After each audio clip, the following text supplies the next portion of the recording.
Oi pessoal, tudo bem com vocês? No vídeo de hoje eu vou ensinar para vocês o jeito que eu crio o conceito nos meus trabalhos e que pode ser que ajude vocês também na faculdade de arquitetura e também depois na vida de vocês como profissional.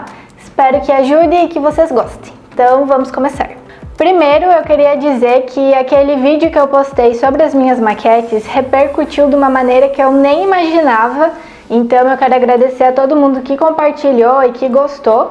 E foi por causa disso que eu tive a ideia de fazer o vídeo de hoje, explicando como eu crio os meus conceitos, que eu acho que é uma dúvida, sim, uma dificuldade da maioria dos alunos, tanto de arquitetura como qualquer outro curso que a gente precise criar alguma coisa. E é isto. Bom, então, o que é conceito? De uma maneira bem simples e sem termos técnicos, até porque de termos técnicos e de palavra difícil, o YouTube tá cheio de vídeo. Então eu vou falar do jeito mais simples, que eu acho que facilita o entendimento de todo mundo. O conceito nada mais é do que aquilo que vai ser a essência do teu projeto, é aquilo que vai tornar o teu projeto único. É o conceito que vai dar sentido para tudo aquilo que tu imaginou e propôs no teu trabalho, na tua criação. Ou seja, se tu quer que o teu trabalho seja algo além de só bonitinho, eu sugiro que tu crie um conceito assim muito bem pensado e muito bem elaborado. Bom, no conceito ele pode ser algo inspirado em estilos, por exemplo, o estilo minimalista, o estilo industrial. Eu posso projetar alguma coisa que tenha o conceito minimalista ou que tenha o conceito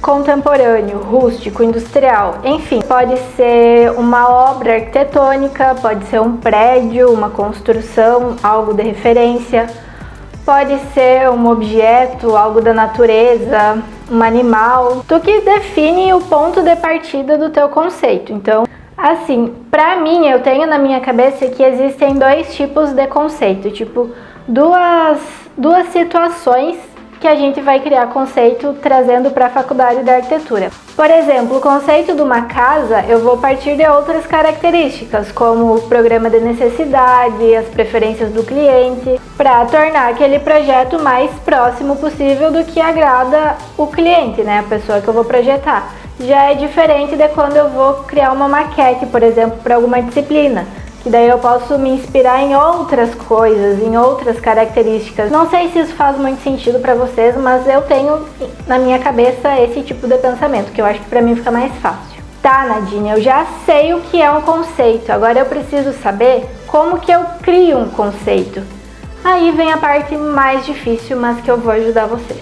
Para eu começar a explicar para vocês como que a gente cria um conceito, eu trouxe novamente a minha cadeira como exemplo, porque eu acho que vai ficar mais fácil pra gente entender por onde começar a criar um conceito, e ela é o exemplo mais perfeito que eu tenho para isso. A proposta desse trabalho era criar uma cadeira conceitual, ou seja, tema livre.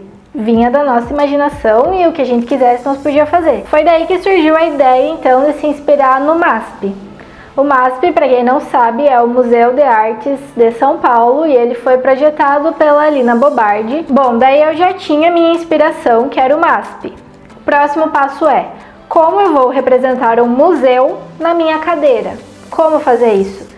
Então, nessa hora, a dica é pesquisa. Pesquisa, pesquisa e tudo que tu puder saber sobre aquilo que tu tá pensando, tu pesquisa e aprende, porque é a única maneira da gente pegar a inspiração. Então eu fui atrás de tudo que eu podia saber sobre o MASP. Quem projetou, por que ele era daquele jeito, quais as formas dele, quais as características, o que tem dentro do museu, basicamente tudo. Porque assim, a moral do teu conceito é criar uma coisa nova a partir da tua inspiração. Dificilmente a gente vai conseguir pensar em algo totalmente novo, assim, criar alguma coisa do zero, porque muita coisa já existe. Então, assim, não copiem nada, tá?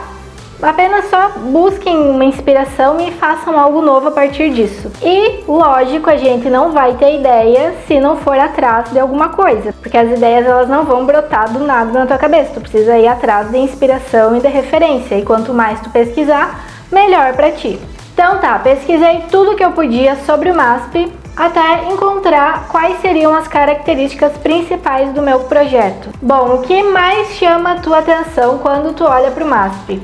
Eu não sei vocês, mas para mim são as cores, a cor vermelha. Por isso que a minha cadeira ela precisava de algum elemento que fosse vermelho. Então é por isso que a base da minha cadeira é vermelha. E detalhe, não podia ser qualquer tipo de vermelho. Tinha que ser exatamente o tom de vermelho do MASP para fazer algum sentido, né? Além da cor, a nossa base foi feita com uma chapa metálica porque a gente queria representar as vigas do MASP. Qual outra característica do MASP? O uso do concreto armado, porque ele é todo feito de concreto armado. Então o elemento que a gente usou para representar o concreto armado do MASP foi o gesso, que ele é a base que sustenta a nossa cadeira. E poderia ter sido cimento, qualquer outro material que representasse concreto armado, mas como eu já tinha gesso em casa, então foi de gesso mesmo. A representação que o gesso tem, além do concreto armado, é também as formas ásperas e sem acabamento que o MASP tem. E assim, eu queria que a cadeira tivesse alguma outra característica que remetesse o MASP, mas que não fosse tão óbvio. Então foi aí que entra os cavaletes de cristal. Os cavaletes de cristal, eles foram projetados também pela Lina Bobardi e eles estão no segundo pavimento do MASP, que, se eu não me engano, é onde está exposto as obras mais importantes, mas eu não sei certo, vamos ver. Olha o que eu descobri, gente! MASP coloca à venda a edição limitada de 100 cavaletes de cristal da Lina Bobardi. Bom, não sei, a internet não está carregando, mas se não for as obras mais importantes, são umas obras que tem lá no MASP, que são expostas no cavalete de cristal. E por que fazer um cavalete de cristal? Porque eles são transparentes e isso dá a ideia de que as obras estão flutuando no ambiente. Essa foi a representação que a gente quis passar na nossa cadeira, que as pessoas, quando fossem sentar no banco, desse a ideia que elas estivessem flutuando. Óbvio que se essa cadeira se tornasse real, tudo precisaria ser muito bem calculado, mas enfim, é isso. Então assim, as características principais da cadeira são formas ásperas, sem acabamento, leveza, transparência. Então, juntando todos esses elementos, temos a minha cadeira conceitual inspirada no MASP. Deu para entender mais ou menos a ideia do meu trabalho? Ele foi inspirado no MASP, porém, a partir disso eu busquei vários elementos que tem no MASP para representar na minha cadeira. Quando vocês olham, quando alguém olha sem saber o que ela significa, não vê muito sentido dela ser desse jeito e tem gente que nem acha ela bonita, mas e depois que a gente explica o porquê dela ser assim, o porquê dos materiais que a gente utilizou, a disposição que cada coisa tá, porque ela é desse jeito, tudo faz mais sentido, né?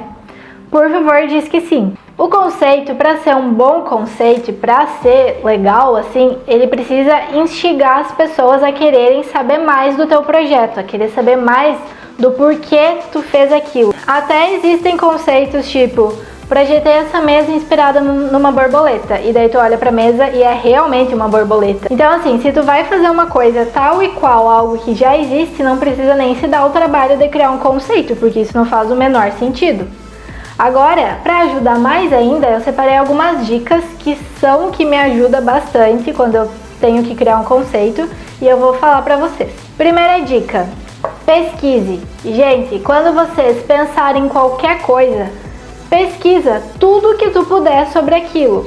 Isso ajuda muito, porque é daí que tu vai começar a tirar outras referências e vai ter outras ideias. Dica número 2. Faça um brainstorming.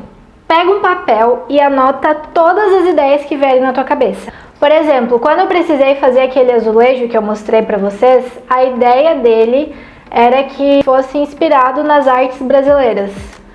Podia ser qualquer coisa desde que lembrasse o Brasil. Aí eu peguei um papel e comecei a anotar. Tá, quando eu penso no Brasil, o que me vem à cabeça? Daí eu coloquei índio, floresta, natureza, cores, culturas, frevo, samba, São João, porque aí A gente vai anotar todas as ideias que tiver e depois a gente faz uma seleção das melhores. Até as ideias que tu achar ruim, anota igual, porque depois quando a gente for selecionar e for pesquisar cada coisa, dá pra ir aprimorando essas ideias e pode até ser que tu goste mais dela do que das outras. Então, anota tudo que vier na tua cabeça, tá? A terceira dica é assim: sou contra, porém me ajuda bastante, que é: converse com os seus colegas a respeito daquele trabalho.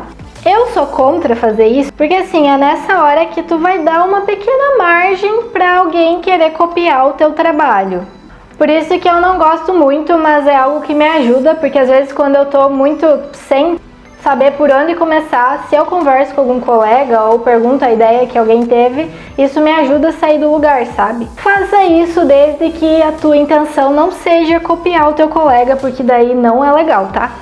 Quarta dica: saia do óbvio. Sério, geralmente as ideias mais loucas e mais miraculosas são as melhores.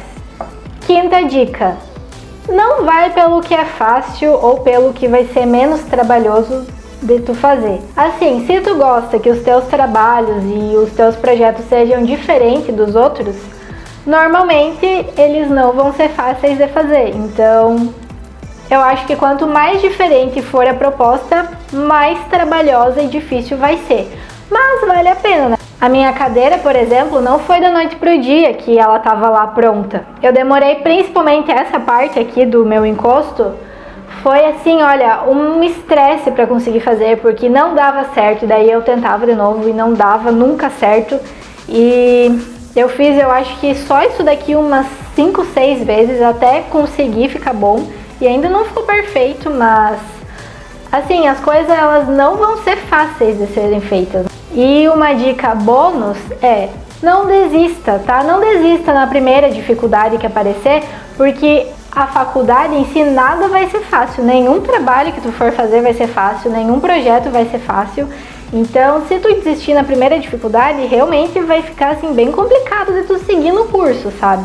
Então vai, continua, até encontrar uma solução. Como eu disse, no fim tudo dá certo, mas a gente passa muito perrengue até lá. E outra coisa, antes de finalmente dar certo, vai dar muito errado. Mas é isso que vai fazer a gente evoluir e ter cada vez ideias mais diferentes e criativas. Assim, esse vídeo ele já tá virando meio motivacional, mas é sério, não desista. Passe raiva, mas não desista nunca, em qualquer coisa que tu for fazer na tua vida. Principalmente na faculdade, porque dá vontade, mas não desista, seja firme e persista até o fim. E a última dica,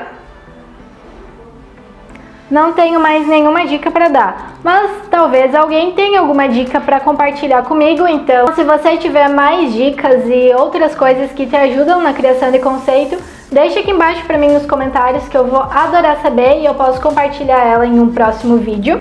E é isso, gente. Eu espero que esse vídeo tenha ajudado vocês a esclarecer um pouco essa dúvida que a gente tem sobre como criar conceito, da onde tirar um conceito para os projetos e para os trabalhos. E eu espero que tenha te inspirado e realmente te ajudado a ter ideias mais criativas e inovadoras para os próximos trabalhos de vocês. Então é isso. Se inscrevam no meu canal, me sigam lá nas redes sociais e até o próximo vídeo. Tchau! Goodbye!